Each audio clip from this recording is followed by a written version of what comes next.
going on, party people? It is I, Fuminsho, back at it once again with another E3 2019 related video. Now, I made a top 5 video regarding my most anticipated games going into E3. Now it's time to go to the other end of the spectrum and talk about the top 5 highest chances of disappointment. Now, every E3, there's a lot of disappointment. There's a lot of saltiness from the fan base. There's a lot of things here and there that have us screaming at our monitors. And I just want you to know that this list is kind of all in good fun. It's not that serious. I'm not dipping into like deeper things. It's just a couple of things that I think that might irk a few people or have the highest chance of irking some people. Now, I've mentioned in previous videos, this E3 does feel a little bit weird. A little bit funky, you know, Sony not being there and EA kind of being a part of it, something, I don't even know, it feels different, and I think different, it definitely means that there's a high chance of disappointment. So without further ado, let's jump into the list. Let's go on to number 5. Number 5 on the list I think is rather simple, and that is regarding the new Super Smash Bros. Character. We all know a DLC character is coming, we know that it's probably going to be revealed at E3, it makes all the sense in the world to be there at E3, but what if it isn't? What if it's not at E3? I think that would have a lot of people scratching at their heads and a lot of people rather disappointed, me myself. I would not like that.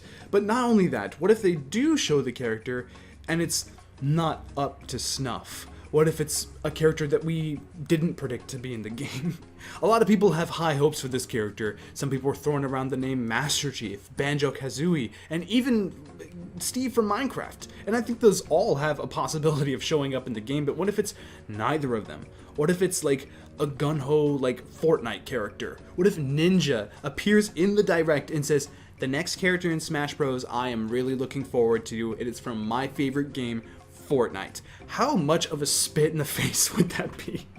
Now, that would hurt my feelings, obviously, because, I mean, I have nothing against Fortnite, and I honestly think that if a Fortnite character was in Smash, they would still do a good job with him. I think he would still be a fun character to play as, but the saltiness from the fan base would be just exponential. It would be hilarious, it would be troubling, it would be a really good time, and it would be a great E3 moment, but again, I think it is a high chance of disappointment. I think a lot of people, again, are throwing around names that are a little unrealistic, or some people hear rumors of this and that, and they think that it's completely locked in stone. They think that that's fact now. We are going to see those characters, and yeah, we definitely could, and that could be very well the sort of layout that Nintendo has set out for themselves, like a Dragon Quest character, and possibly Master Chief or Banjo or Doom Guy or whatever. Those names I've heard for a while now definitely have a chance of showing up, but I feel like if they don't, I would be pleasantly surprised. If it's a Fortnite character, I'm not sure if I'd be pleasantly surprised, but surprise is definitely the word I would like to say, and I think disappointment is another word I'd say to describe sort of the reaction to everyone. If a Fortnite character is in the game, the reaction videos to that, we're talking millions. We're talking millions, and I think that's fun. That's a fun time for sure, and that's why it is number 5 on the list. It's not necessarily like heartbreaking, but it's definitely something that would kind of stir up the Smash fan base quite a bit. Next up is regarding another hotly anticipated title, and it's something that I've talked about quite a bit here on the channel, and that is Final Fantasy VII Remake. Now, I think that no matter what, I've mentioned this in my Tifa video, no matter what, people are going to walk away, in some way, shape, or form, are going to walk away disappointed. How disappointed? I can't predict right now, but no matter what, something is going to irk the fan base, the Final Fantasy fan base, whether it's regarding change, perhaps Tifa does look different, or another character looks different, or some aspect of Midgard looks different, or there's new story stuff inserted that doesn't feel right, or something that's retconned. You know, there's a lot of chances there just for change in general to disappoint. And also, not only that, this game is episodic, and the way Square Enix can go about explaining that can be completely botched and can really hurt the audience. I think that could really strike a nerve with a lot of people, including myself. We don't really know what's going on about the release. Apparently it is coming out on PS4. Sony's kind of nailed that in our memory that yes, it is showing up on PS4, it is going to be a PlayStation 4 title, but when? We know that next gen is around the horizon. Is this going to be a multi-generational title? Is this going to be on PS4 and 5?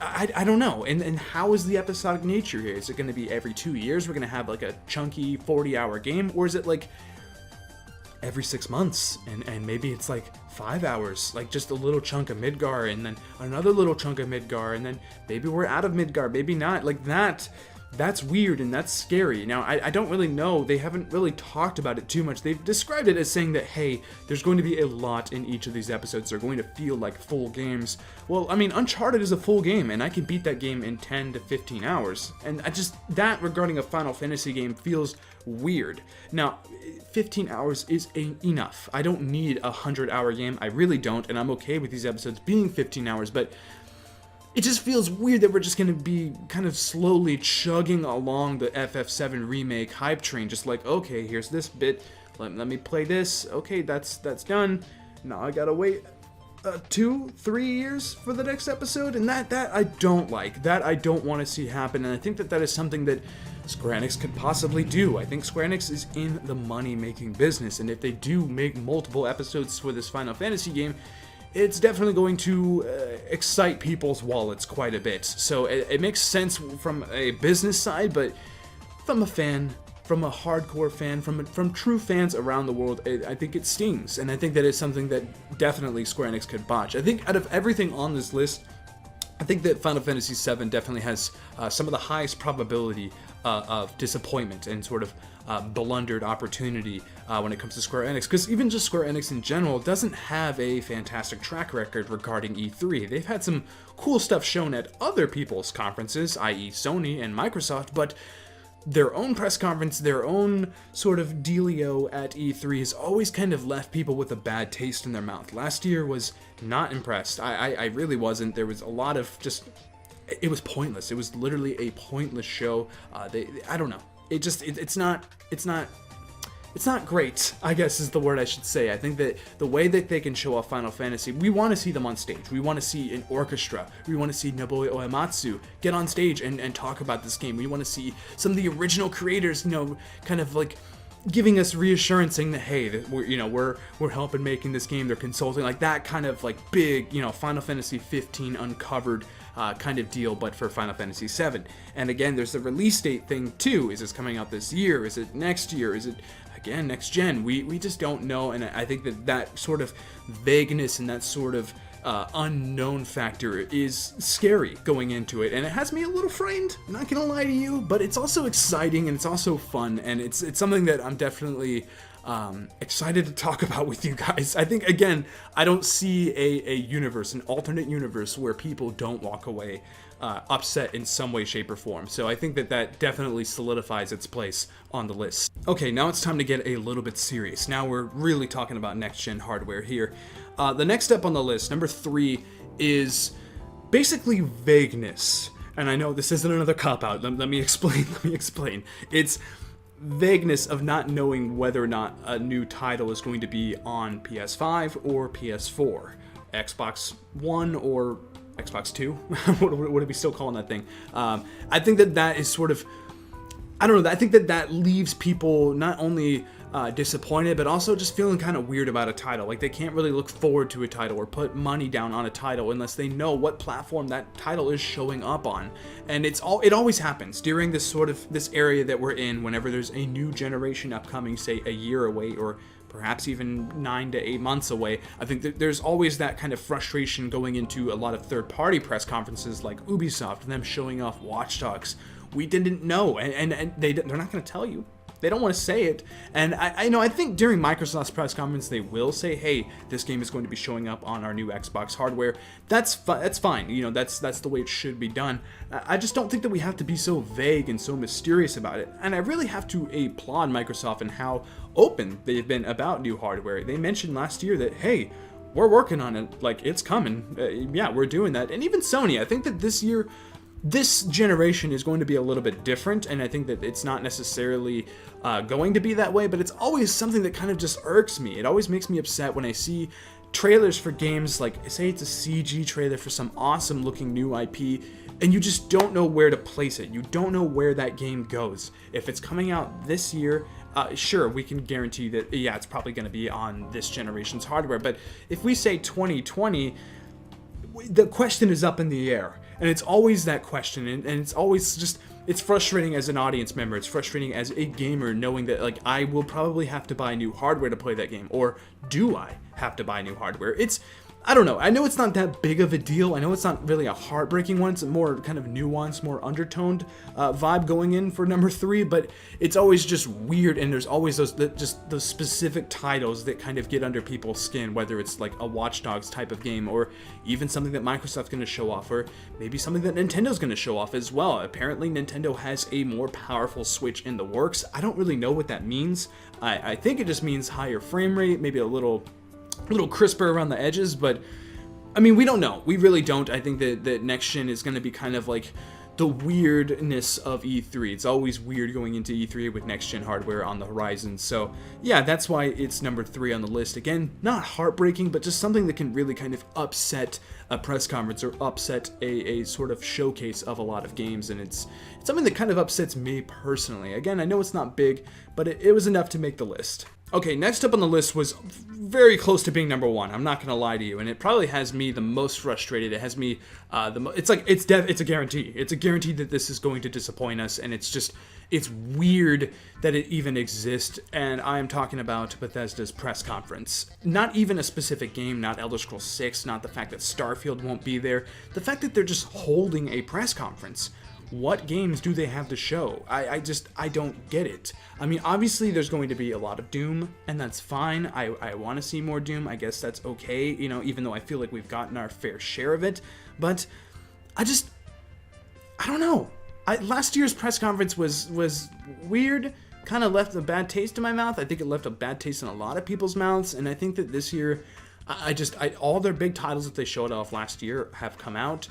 We're on the cusp of next gen. Todd Howard has already confirmed that no, we are not seeing Starfield. No, we're not seeing Elder Scrolls 6. Those games are, I want to say, at least 4 to 5 years away. And it's just, okay, then don't hold the press conference. Well, I mean, unless there's a ton of new IP, unless they're going deep into new IP, they're showing off 3 or 4 new titles that are coming out, at the end of this year and the beginning of next, then sure, I will eat my words, and I want to eat my words. I want to be wrong about this one, but I think out of every single press conference and out of every single moment that is going to happen at E3, Bethesda definitely has the highest probability of failing. I know it should be number 1, but there's a logical number 1, but this one just has me more personally riled up. I don't get it. Every single year, Bethesda has sort of declined. They had one really good press conference, and after that, it's been sort of a downward trajectory. And I think that this year is going to be no exception to that. I think it's just going to be another stepping stone on the way to the bottom. And it's sad because I enjoy some Bethesda games. Rage 2 looks awesome. I might pick it up. Doom is going to be a really good game, probably nominated for GOTY. And it just, I don't know, like it's a smaller third-party studio. I don't think they warrant a press conference. I don't know if they ever did.